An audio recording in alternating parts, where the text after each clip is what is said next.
দেখো আজকে আবার একটা পার্সেল চলে এসেছে, যেটা অর্ডার করেছিলাম আজকে এসেছে। তো চলো খুলি দেখি।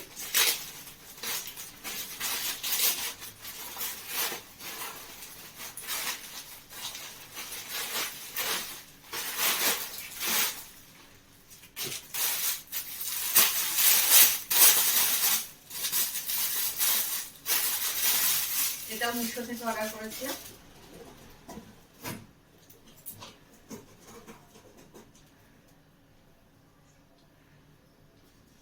ঠিকঠাকই এসে, কালারটা ঠিকঠাকই এসছে। চলো পরে আমি দেখাচ্ছি। এটা পরেছি, কিন্তু এটার একটা ডিফেক্ট আছে যে এটার একটা হাতা সেলাই করা আছে, একটা হাতা খোলা। তো এটা নেবো না, আমি এটা রিটার্ন করে দেবো। মনটা একটু খারাপ হয়ে গেল।